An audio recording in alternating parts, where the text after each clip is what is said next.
Hi everyone. Good morning, good afternoon, good evening. I hope you're all doing well. My name is Rida Shafiq. I lead the strategy team here at e-GMAT. And before we dive into this session, if all of your viewers out there can hear me and see me, could you type yes in the chat box, please?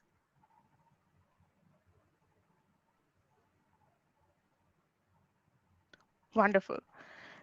Hi everyone, and welcome to today's edition of Real Success, where we delve into the not so talked about struggles of achievers and common misconceptions that GMAT test takers and MBA applicants tend to have.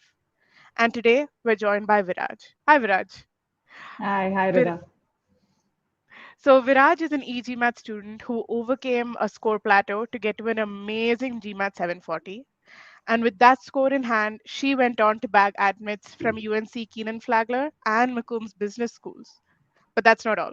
She was also able to secure a full scholarship totaling 280,000 US dollars from both these schools. And now she's here to give back to the community and talk about her journey from start to finish, all the way from preparing for the GMAT to getting admitted and her next steps. So, with that, Viraj, why don't you give us a brief introduction about yourself? Yeah. Hi, everyone. Firstly, Rida, thank you for having me over here. It was really great being a part of e-GMAT and working with you. A little bit about me. I graduated in 2018, and I've been since then I've been working. So right now I have about 4.5 years of experience, and mainly I've been involved in the analytics field. I have worked in two companies till now. One was a consulting firm, whereas the other is a product-based company. And post MBA as well, I intend to be within the product domain as a product manager and eventually grow as a product owner and so on. So yeah. Wonderful. Wonderful. So, with that little glimpse into who you are and who you're going to be, let's dive deeper first into your GMAT prep. So, yours is a story that's full of grit and determination. You improved, first of all, by a massive 13 points in the verbal section to get to an amazing QV41 score. So, how did your approach to the verbal section change over the course of your GMAT journey? And what is the right way, in your opinion, to approach learning for the GMAT verbal section? I think, like I've already told you about it, GMAT, for me, verbal was like the main problem.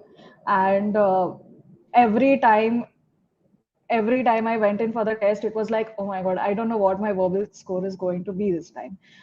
From the beginning, my quant has been pretty constant. I was at a Q 48, 49 throughout the time I was preparing. It was basically verbal, which was my main problem. And I think getting better at verbal is basically understanding where you're going wrong and changing your style of studying.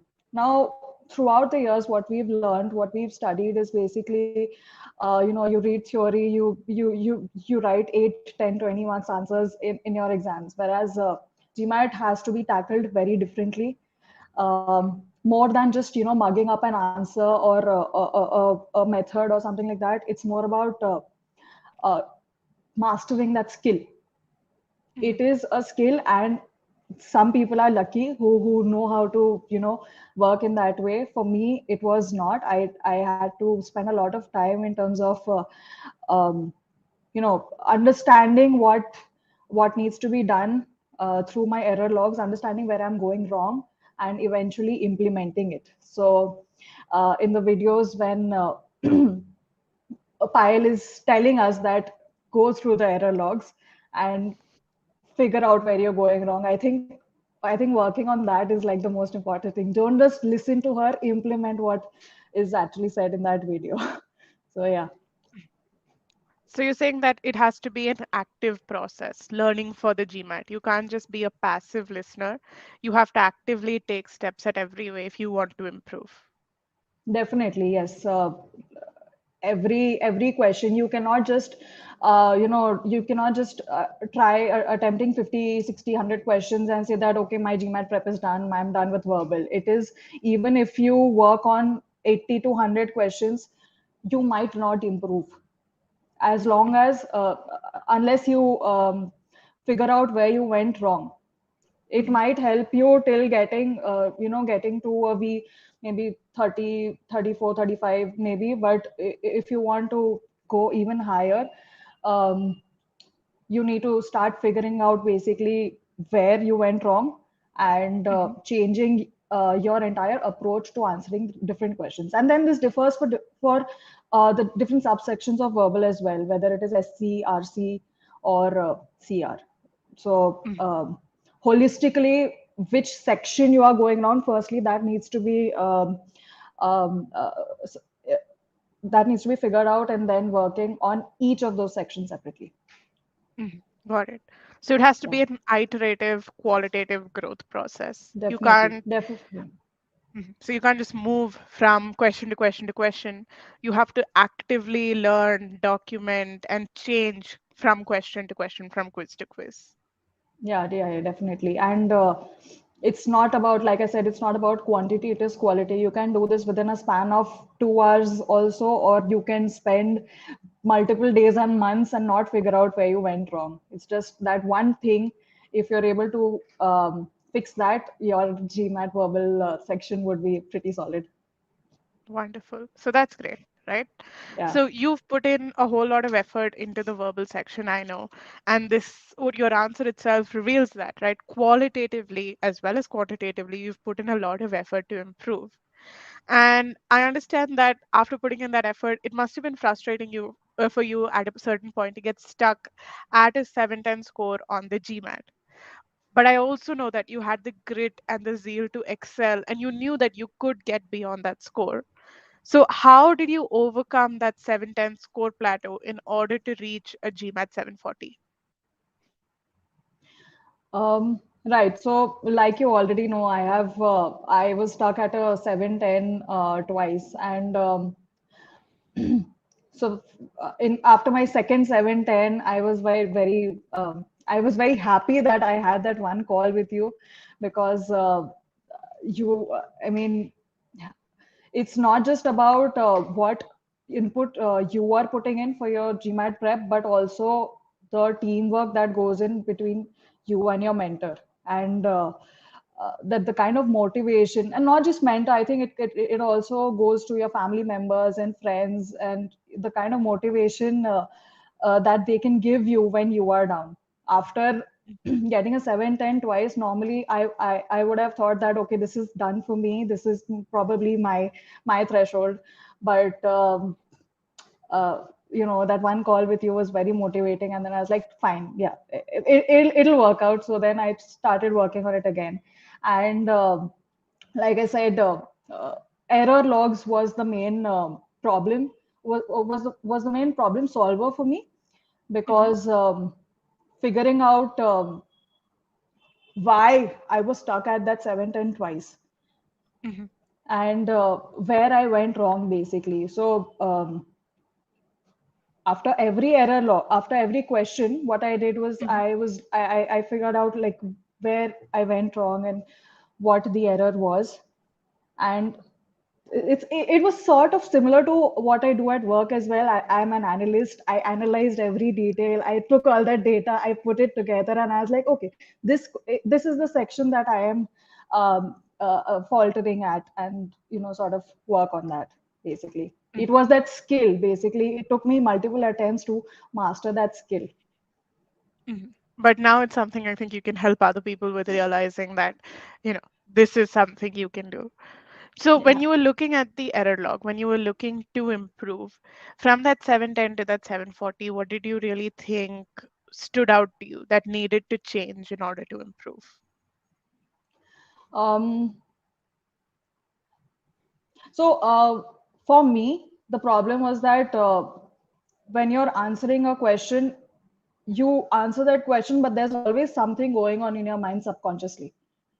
Mhm. You are in that question, you're answering that, but there's always a sort of worry going on in your mind that I have this much time, and I have a next section to attempt, and in that way, and you keep looking at the timer on the screen as well. So I think what I did for my final attempt was I forgot about all of that. I just concentrated on the question at that time and implementing the skill that I had worked on gaining for so long. I think that was the main approach that helped me increase my score. Got it. Got it. And those efforts definitely paid off, right? You were able to, pull yourself up. You were able to uh, put in that work, and then you improved to a 740. And I remember how excited, how happy you were. So I'm really, really glad that all that effort really paid off in such a wonderful score for you, right? Yeah, thank you. Yeah.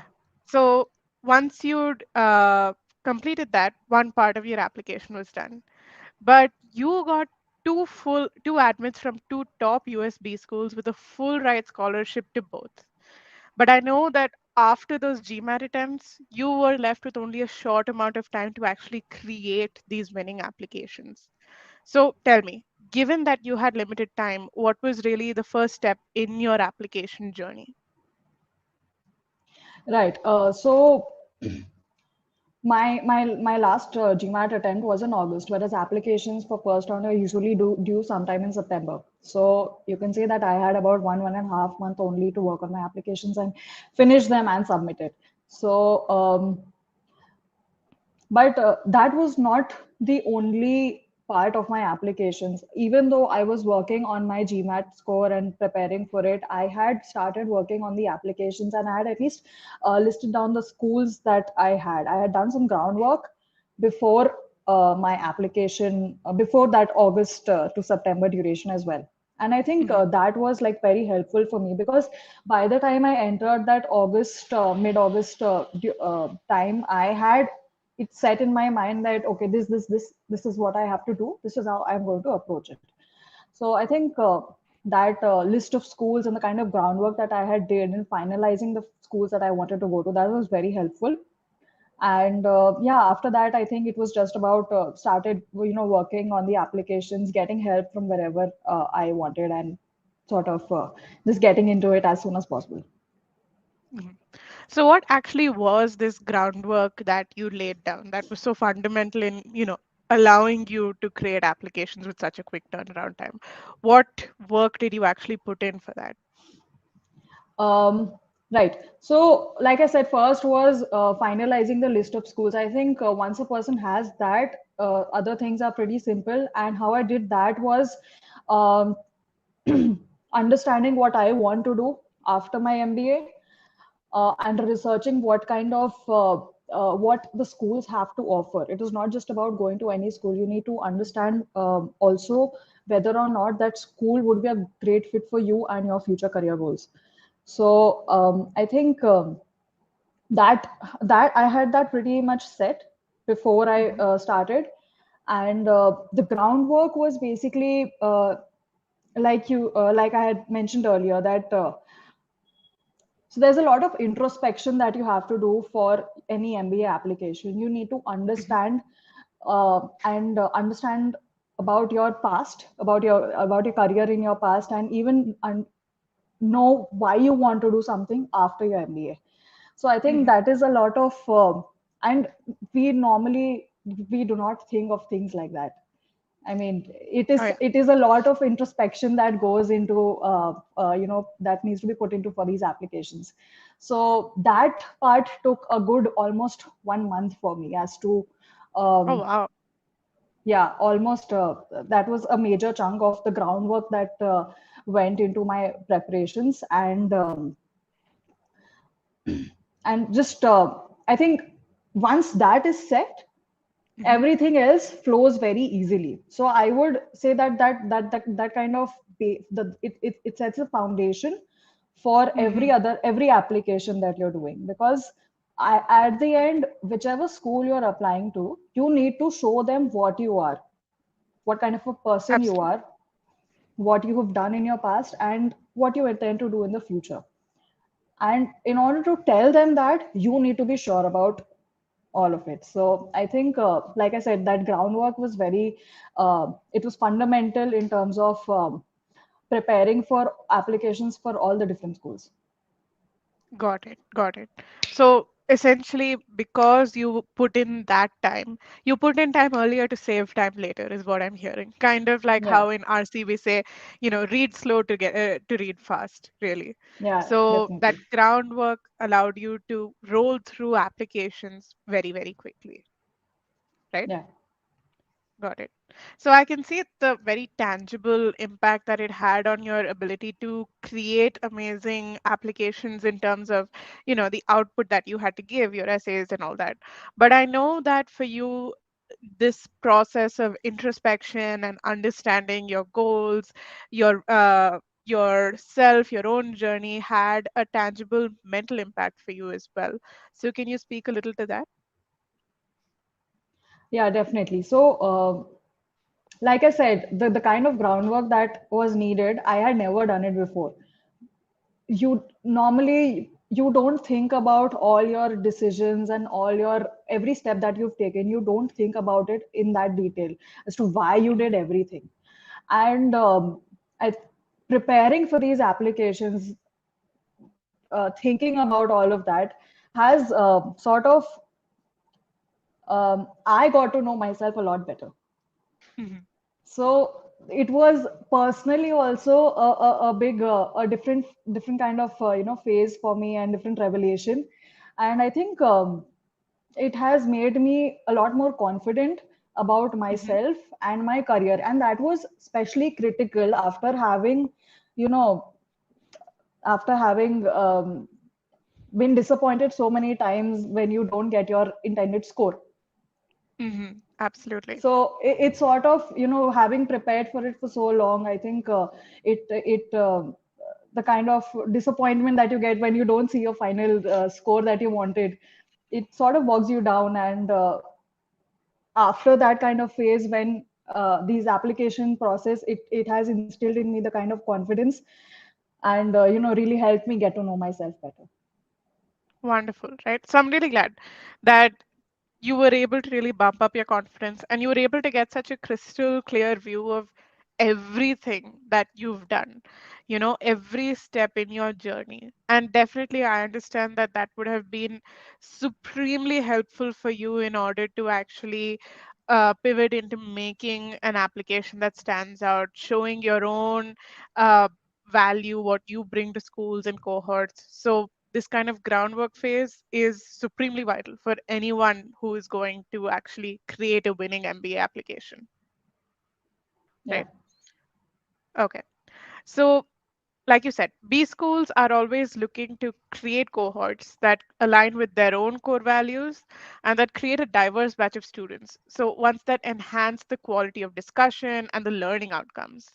So, how did you go about positioning yourself as an ideal candidate to the schools that you applied to? Right. So I think that everyone has different qualities in them, and every school wants different things from their students. Some Mhm. school might want a student with a specific characteristic, whereas the other might want something else from the student. And I think applying to these schools is also figuring out whether or not you would be a good fit for that school. Mhm. And like I said, the school is looking for different qualities, right? So whether or not you have that quality, if yes, then how is it, how are you expressing it in your everyday life? And Mhm. from there, how do you want to portray it to the adcom, basically in your applications? Mhm. So yeah, basically, like I said, you have to show them the kind of person you are, and the kind of qualities you express and have, and basically how you are in your everyday life. Mhm. So that would be very important in terms of positioning yourself within the cohort. Mhm. So how did you actually do that, right? What do you think is the best way for people to actually show adcoms that, hey, this is who I am, and who I am is someone who you need in your cohort? I think the best way is to be just be truthful. Like, the groundwork has been very helpful for me in terms of understanding myself. Once I have understood myself, it is very much a lot easier to tell others what about myself. And as I said, the groundwork, initial groundwork that I had done in terms of understanding which school I want to apply to, was also aligning with my interests Mm-hmm. and the kind of the characteristics that they want in students. So all so basically, it was like a very easy fix in that term, in that sense. And Mm-hmm. like I said, just be truthful, tell them who you are, show it to them, prove it to them through your application. You can tell them about stories, and rest is up to them.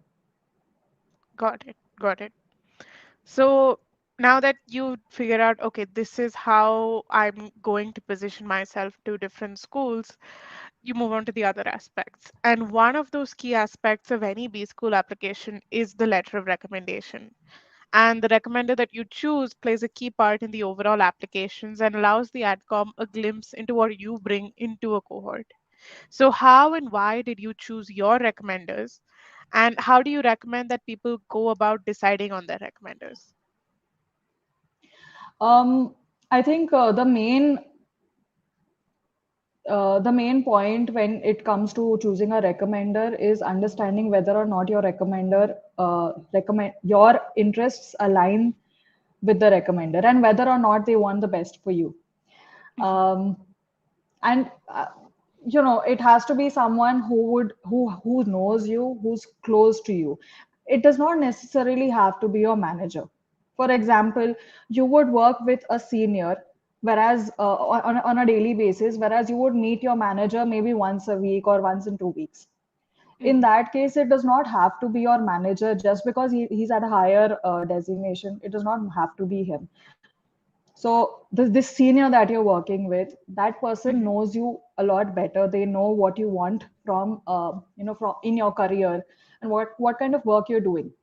So yeah, basically it has to be someone who knows you and works with you on a daily basis, and is willing to see you grow, even though it might involve you leaving the organization. mhm. Got it.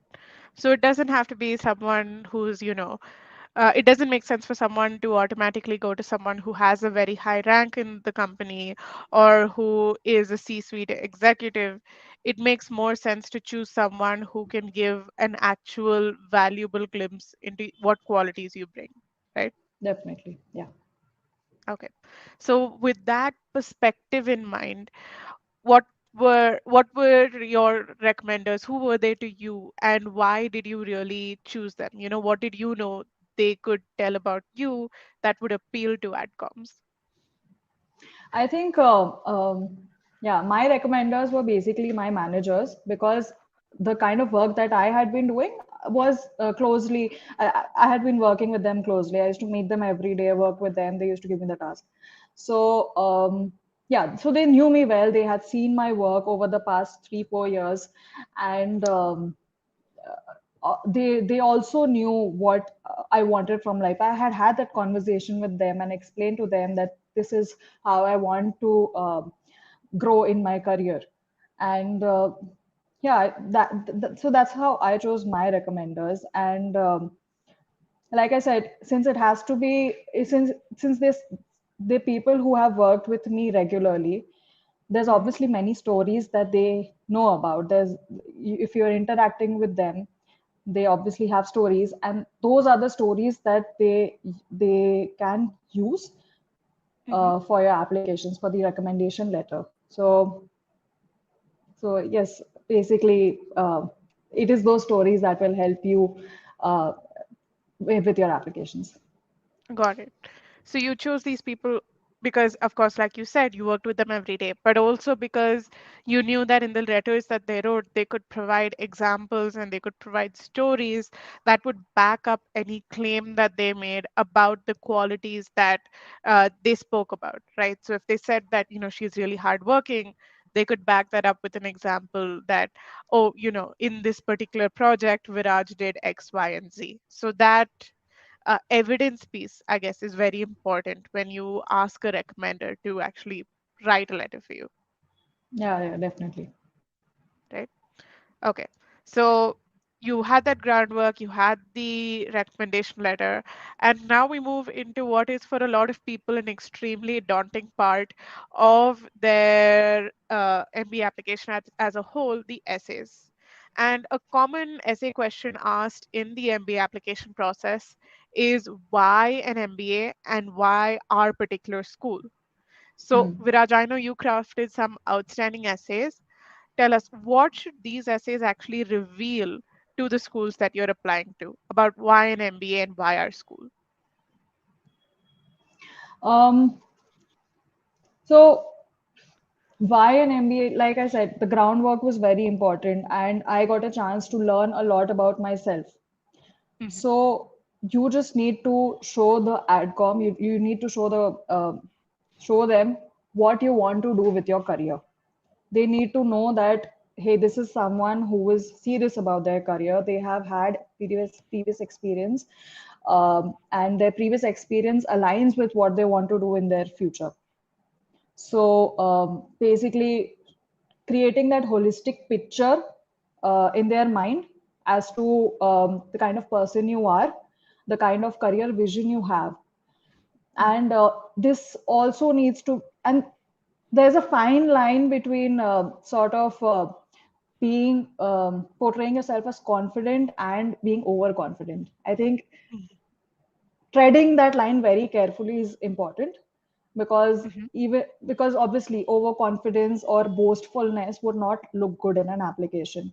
So as long as you are able to show the adcom that this is someone serious, I'm serious about my career, these are the big things that I want to do, I think it would be pretty easy to create Got it. great applications. Got it. And if you could give us an example of how you actually showed the outcome that, through your own essays, if you could recall what you actually wrote to, convince outcomes that, hey, I am serious about my MBA and my career, if you could let us know, that would be really wonderful. Yeah, sure. So, like I said, I have a previous experience in analytics. I've been in the analytics field for about 4.5 years. I've worked in consulting and in product firms. So, when it comes to data and analytics, I have a decent amount of experience as to how different types of firms and different types of companies work with it. Mhm, And like I said, eventually after my MBA as well, I want to stay within the tech domain overall and within the mhm, product field. So my previous experience, it lines well with what I want to do in the future. mhm, And that is what I had also mentioned in my applications that, this is what I want to do and how my previous experience and even my um, graduate engineering, how it has helped me because mhm, the kind of technical idea about technical terms and about that field I have is going to help me in the future as well. And definitely the MBA will help me, having been someone from the technical field. The MBA will mhm, help me get the broad based management skills that I would need to mhm. grow further, basically as a manager and as a head of a company. Yeah. Got it. So when you were crafting your essays for particular schools, did you also work to align, specifics about the school itself with how they fit into your growth as a great manager or as a great leader? Yeah, definitely. Like I said, different schools have different things to offer. Some might have a specific course. Let's say if I want to do product management. Many schools have specific product management courses, whereas some might not. Some might have more consulting related courses. Mhm, So basically, but that also played into my research when I was finalizing my list of schools. So mhm, basically what was needed is I had to show them that what you have to offer to me, what the school has to offer to me is going to be very helpful for me in terms of growing in my career in the direction that I want to. Mm-hmm. Um, and in my case, it was basically management skills and product related knowledge. So I think, yeah, that is, if you are able to show that to the schools, then it's good for you. Got it. Got it. So, how, so then this is kind of how your application, your essay changed from one application to another. It really just moved with the particulars that the schools had to offer to you. Yeah. Uh,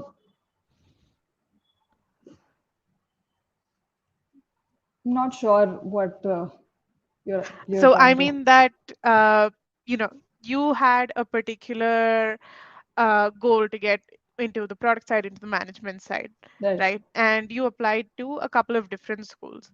So as you moved from the essay for one school to the essay for another school, what you really change from one to the other is the specifics of how a particular school would be able to help you. So, for example, for McCombs, you talked about particular courses or maybe professors there, whereas for Kenan-Flagler, you talked about their particular courses or professors or programs or something like that, right? Is that how Right. you really per, what do you say, personalized applications for particular schools?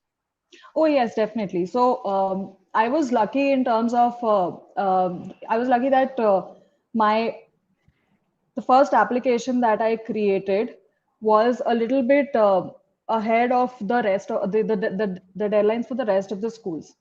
And having experienced that first application, I sort of got an idea of what needs to be done in order to create the applications for the other schools as well.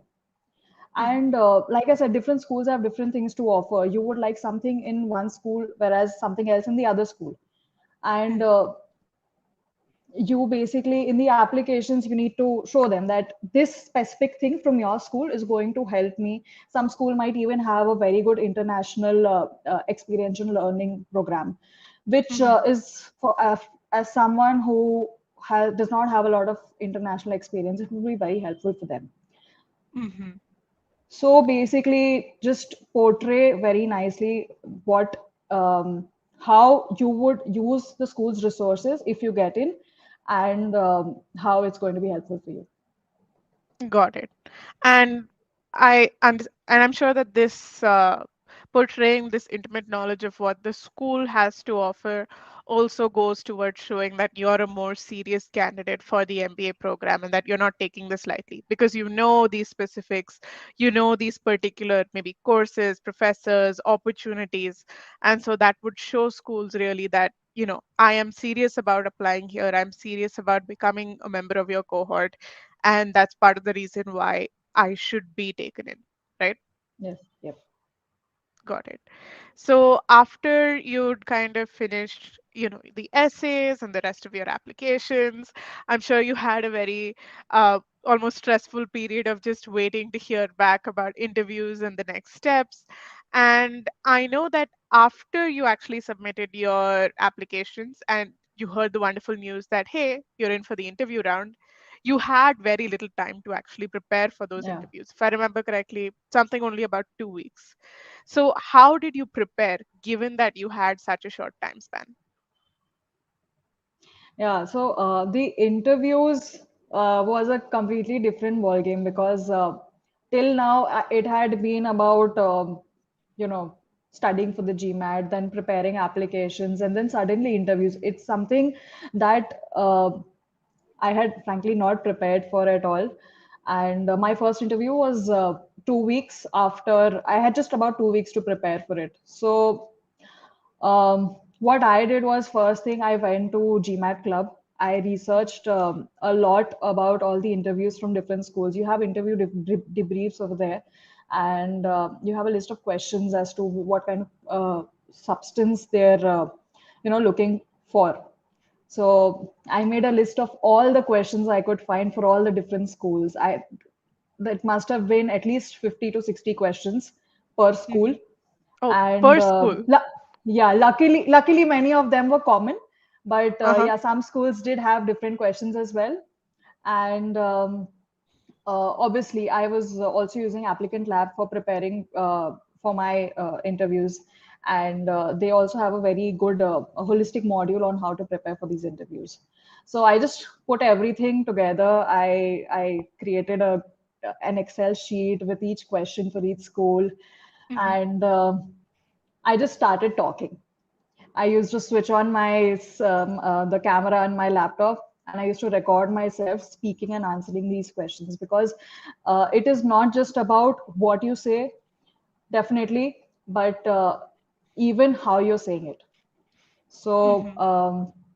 that was very important, and I think that practice has had helped me a lot in getting that kind of confidence to speak during the interview.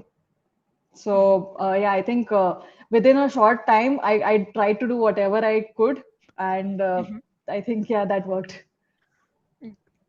Yes, it did. You're sitting here with two amazing admins, so it definitely worked. Yeah. So what did you actually look at when you were reviewing these recordings to make sure that the answer you were giving was holistic, was impactful? Um, so first thing is the self introspection. You record yourself with one question. Look at that video. Hmm. If you are not happy with the video yourself, how you are being portrayed, then I think it's definitely something that you need to work on. Um, once you are satisfied with that kind of question, I remember I practiced each question, at least in the beginning, at least 8 to 10 times. 50 My to 60 first, questions, 8 to yeah, 10 yeah, times. yes, I have done that. I still have the recordings on my laptop, and yeah, so that is how I did, because even if I was sort of faltering in one part of the question, I was like, okay, I'm going to redo this. So that kind of practice helped me fine tune my answer. And in terms of making it impactful, I think as long as you can talk to the adcom or whoever is interviewing you, convey your thoughts directly with confidence, and whatever you've put into your application, if it is aligning with what you're also saying on the interview, I think it should work out pretty well. Mhm. So, coming back to what you said in the beginning of that answer, you looked at whether you were portraying yourself well.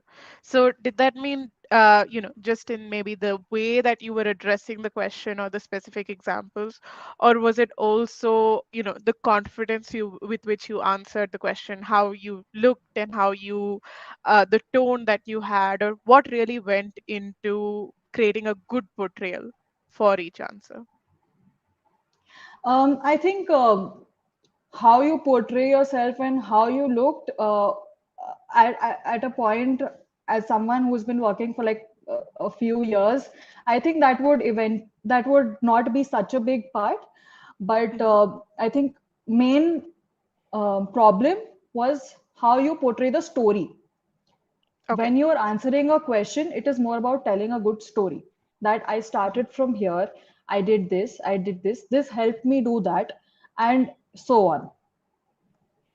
okay, So that story has to flow logically, and that logical flow is what I was telling you needed practice.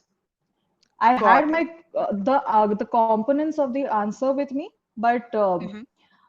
putting it in a good order so that the interviewer might look at it as a good story Hmm. was the main important part. I think that Okay. is what would create it really impactful, and uh, yeah. Got it. That's really important though, right? Because it's not enough to just have a good story. It's also important to tell a good story, right? You might have done anyone out there might have done some really exceptional things in their career or in their extracurriculars. But if you don't know how to connect that back to the question, and if you don't know how to tell that story well, then that story doesn't have the impact that it could. And that lost potential could be very harming in the interview round itself. Right? Yeah. Great. So you did this real intense preparation.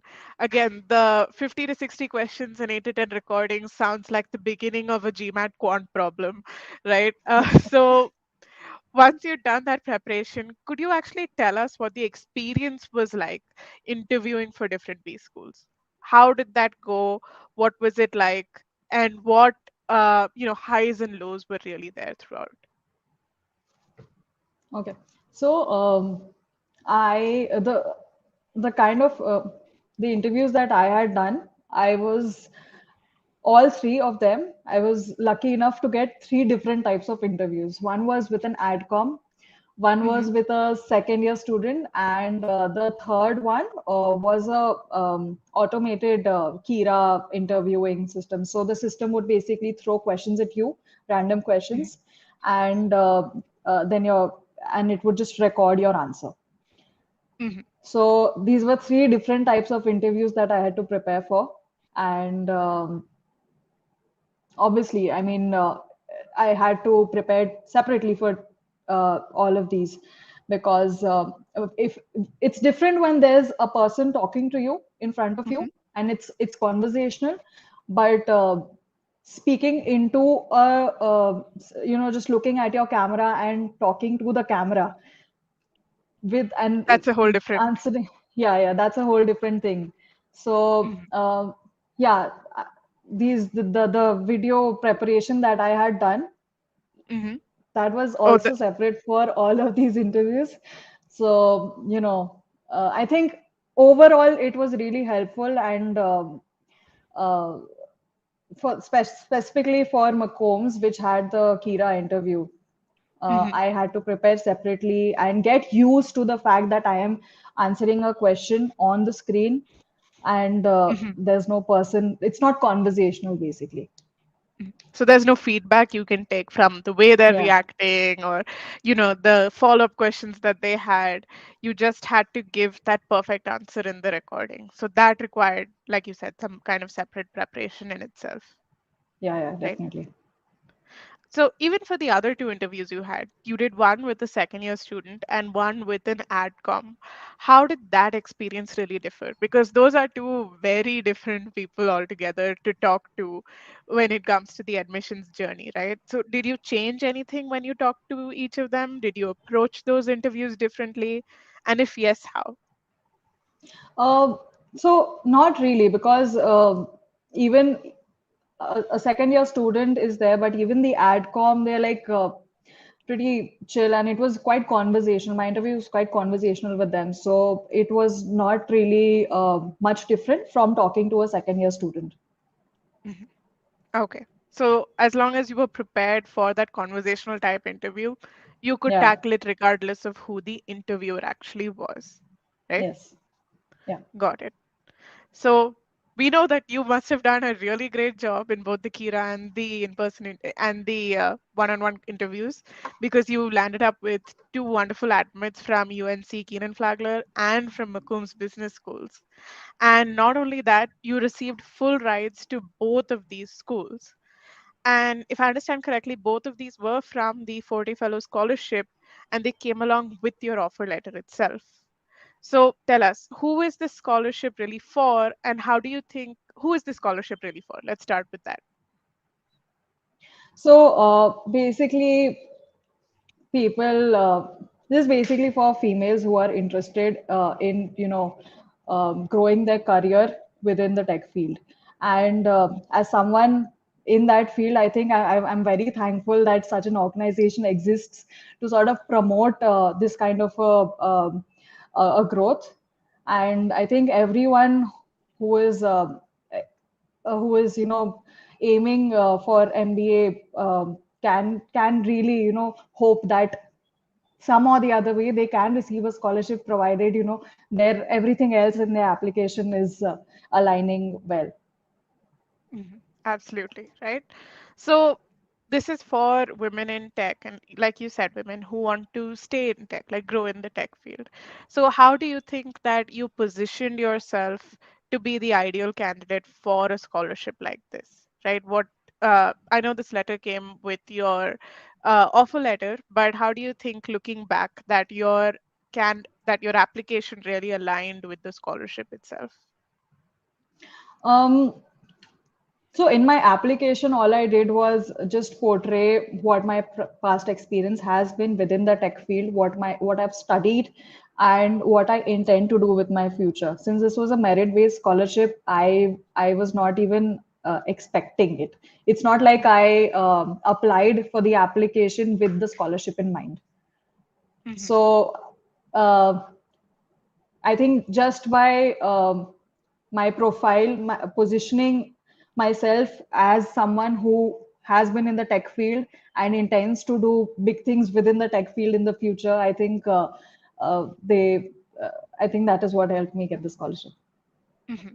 So someone who was in the tech field, who works in the tech field, who wants to stay in the tech field, that was a Yeah. really important part of actually appealing to the committee, right? Yes. So Yes. considering that, and considering what you know now, if you were to give the advice to someone else about that scholarship, what steps do you think they should kind of put into their scholarship, into their application, so that a scholarship like this or other merit-based scholarships can really apply to them, can is something that they can achieve? I think first thing is that you need to apply as soon as possible. There's a very high chance to get scholarships within R1 and also R2. So it's sort of like a first come first serve basis. They usually hand out the scholarships earlier. So I think that is the main thing. Other than that, a GMAT score is very important. Mhm. Even though schools are waiving off the GMAT a lot these days, having a good GMAT score will definitely give you that extra edge that you need to boost up your profile. And especially if you're an Indian applicant from a tech pool, obviously it is an overrepresented pool, and you need to figure out ways in which you can get your profile to stand out compared to Mhm. other people.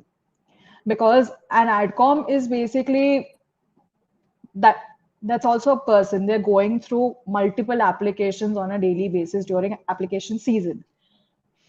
Mhm. So what you need to put into your application is basically something that's going to, make the adcom person think that, oh, this is, this is like a nice profile. Hey, this sounds like a good person. So figure out ways that can, get in which you can get that reaction from that person, and Mhm. just go for it. For me, in my case, it was basically the GMAT score, and you know, I was on time. I applied on time, so I think that was very helpful. Mhm. Absolutely, right? So it's about finding a little niche or a little boost, so that when the adcom really thinks back, they were like, oh, hey, there was this one guy or there was this one girl who had this really standout application. And for you, that was the 740. So that just goes Yeah, to yeah, show that you really shouldn't give up on that GMAT score itself, that never. 30-point boost from 710 to 740. At this point, it must have been such a relief that, okay, great, this is another thing that can go into that amazing application, right? So Yeah. congratulations on that, because a full ride is a dream come true. It can help you in so many ways, and I'm so happy for you. I'm so happy that this is part of the journey for you, right? So considering your journey, considering the fact that you didn't take any shortcuts at any point in your journey, you put in the hard work through and through, the highs and lows of the entire process from start to finish. What key advice do you have for anyone else out there who's really looking to either start their GMAT or their MBA journey? Something that you wish maybe you knew before you started out. Mm, I think the main advice that I would want to give is don't be swayed by everyone else's stories. My GMAT journey was almost 1.5 to 2 years long. Whereas different people might also have reached a 740 in 4 months, 3 months, 2 months. So you might hear about them, but you should not let that bog you down, thinking that hey, maybe I'm not good enough or something like that. Just keep that just keep at it, be persistent, and I think if you're doing that, you will get there some or the other time. A- Absolutely, right? Absolutely. I mean, it also just goes back to you're creating a unique MBA application, right? So your journey is also unique. You are unique. There is no point in trying to fit somebody else's mold when you should be carving out your own path. So I think that's really great advice, Viraj, and I think it's something that people should remember throughout their journeys, right? Yeah. But with that, let's actually move to the questions that people have. Let's try and answer that with your experience. And we'll start with a question from Sahej who asks if you could shed some light on the extracurriculars that you had, if any. Okay, extracurriculars. My main extracurricular was that I am a little bit involved in the art business. So during COVID, my mother is an artist, and we sort of started a business. It's a local business. We have different customers from schools to hospitals to individual people who might want uh, decorations or paintings for their house, and then we would get the order and sort of deliver. So I think that is like the main extracurricular that I am involved in, and I think that in fact helped me stand out a lot because it would my application was overall a combination of tech and the arts, Oh, which very well rounded. yeah.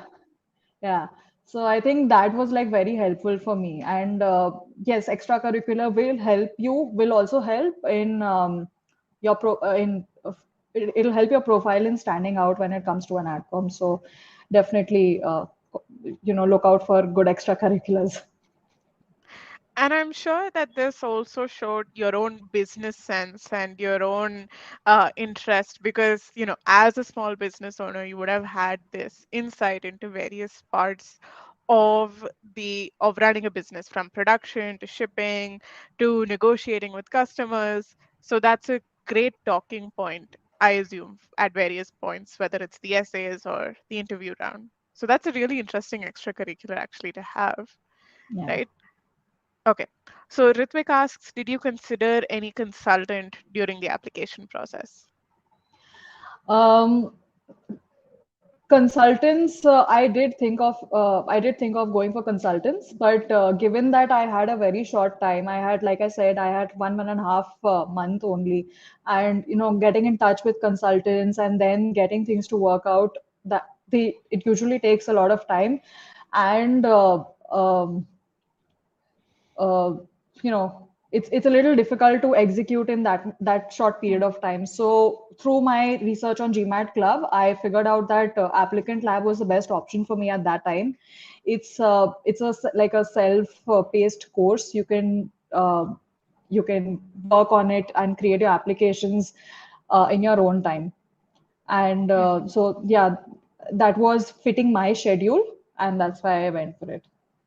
Mhm. So you had a good experience overall with Applicant Lab throughout? Definitely, I would recommend it to everyone, especially if they are a lot easier on the pocket as well. So if Mhm. someone does not want to shell out a lot of money and spend it on with consultants, I think Applicant Lab would be very, very good. Wonderful, right? So Ritvik, I hope that answers your question. And we have a question now from Ritin, who asks, how did you actually prepare for the Kira interview? For the Kira interview, so like I was talking about Applicant Lab, they have a separate module in it related to Kira interviews. And Kira interviews, even though you can predict some of the questions, some of them would be quite random. So I think what you have to do is basically uh, you cannot prepare for 100 questions or 200 questions from the entire bank that they have. All you can do is just keep stories prepared in your mind. So let's say they'll give you different types of questions. Some might be behavioral, some might be related to an incidence in your office or anything like that. So if you have the stories in your mind, you can just pick one story from and sort of if it fits the question, you can pick that story and talk about it, and that'll answer your question. Mhm. Got it. So that's really important then, just having that story and that bank of stories in your head for when you actually start preparing for the Kira interview, right? Yeah. So that I think is very insightful. Ritin also has a question about your GMAT journey and to share your journey. But Ritin, we've discussed that in the beginning of the interview. If you have any specific questions for Viraj about that, she improved by a massive 13 points in the verbal section. That would be helpful. Okay, here it is. He says, you spent 1 to 2 years. What keeps you going and what was most challenging for you? Right. So I think what kept me going was I just wanted that score. It's basically that. It's how bad you want it. Mhm. If there, in everyone's journey, there's going to be one breaking point where you would want to give up, and you just have to cross that point. In my case, I had Rida to help me out. I got a 710 twice. I got a 710 twice, and after that second 710, I was like, okay, this is done. Maybe this is done for me. This is my caliber. Maybe I'm not. I cannot get a 740 or a higher score. But then she was like very supportive. She's like, "ठीक है, it's going to work out. Let's prepare. Let's think about it and prepare accordingly." And even my family and friends, they were like very of supportive for my preparation. So I think surrounding yourself with good people and having a head straight as to what you want. If you want for me, it was like I wanted a 740, 750, and I am going to get it, even if it might have, even if I had to wait another year to apply for it. Mhm. So Because that just score was very important to you. yeah, definitely. Because I knew that that is the kind of score that would get you a scholarship or admit in a in a good school, in a target school that you want. So yes, understanding the value of a good GMAT score is firstly very important. If Mhm. you know how important a GMAT score is, uh, you would definitely do anything or push your limits even to get that kind of a score. Absolutely, right? Speaking as your mentor, I knew that pushing for you, you did that continuously, right? We got on calls, we analyzed, we worked through, and Viraj was at a stage where she'd actually exhausted a lot of questions, a lot of resources. So we were working with limited resources to push your ability to a higher level.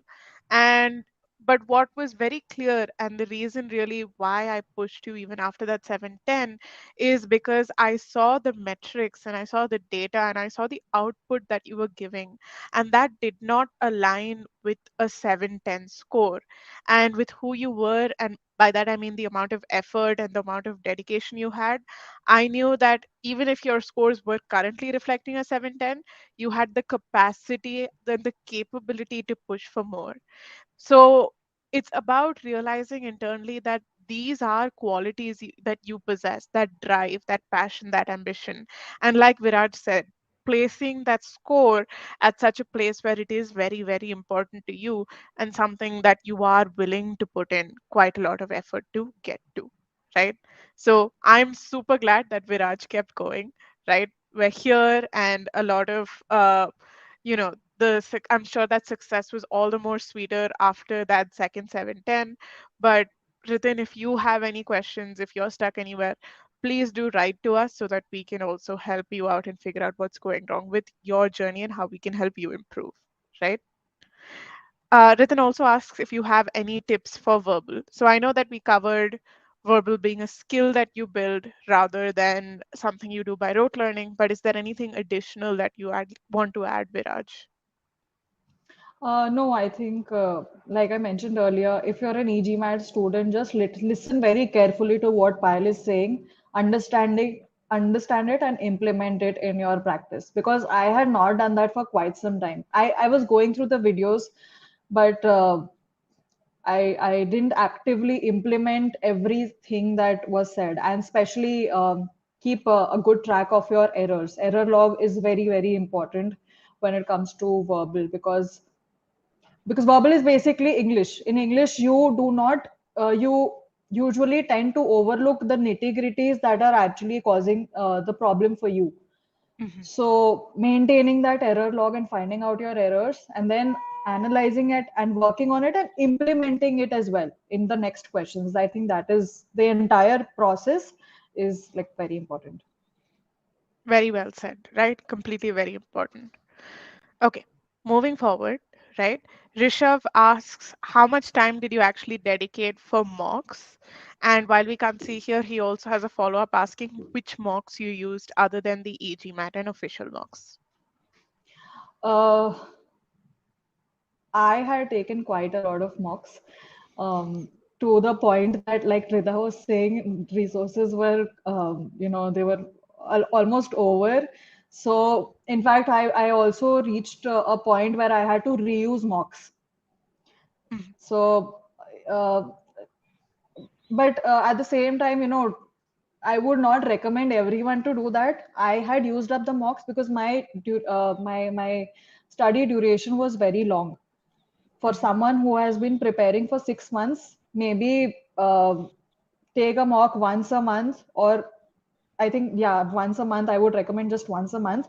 Work on it, figure out where you went wrong, and then maybe take it after 3 to 4 weeks after that. But make sure that you are correcting whatever errors you made in the previous mock. I think, yeah, and the mocks that I used, other than the GMAT one, e-GMAT ones, were there are a lot of mocks available on the internet. Every test prep company has at least one or two free mocks that they can offer. So I think if you just Google them, you would find at least 6 to 7 free mocks on the internet. Absolutely, right? Yep. And to add to this, right?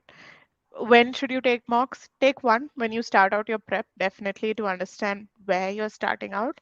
And then take it once you have completed your prep, once you have that foundation completely set. And like Viraj said, really improve from mock to mock, right? Change your approach.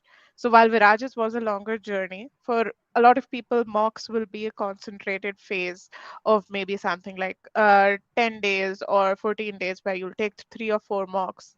And it's important to really grow from mock to mock and change from mock to mock. And while I can speak to the quality of our own mocks, any other mock you use, make sure that you do your research to ensure that it is representative of the actual exam and that it is following a similar algorithm to what you'll get on the test day itself, right? So that you have an accurate answer there. All right. So I think that's the questions that we have, right? Thank you so much again, Viraj, for coming. It was such a pleasure to have you. And it is, again, I'm so ecstatic about your success, right? So, with that, we're really at the end of the session. And thank you for sharing all your insights. And I hope that everyone out here today was able to gain some clarity into the admissions process and how you can take the right steps to get to a USB school. So if you're interested in this type of content, make sure you keep an eye out for more such sessions by subscribing to our YouTube channel. And if you have any further questions about what we discussed today, feel free to email about, especially about your GMAT journey, so that we can help you take the first steps to your dream MBA. So thank you all. Thank you again, Viraj, and everyone have a wonderful week ahead. Thank you.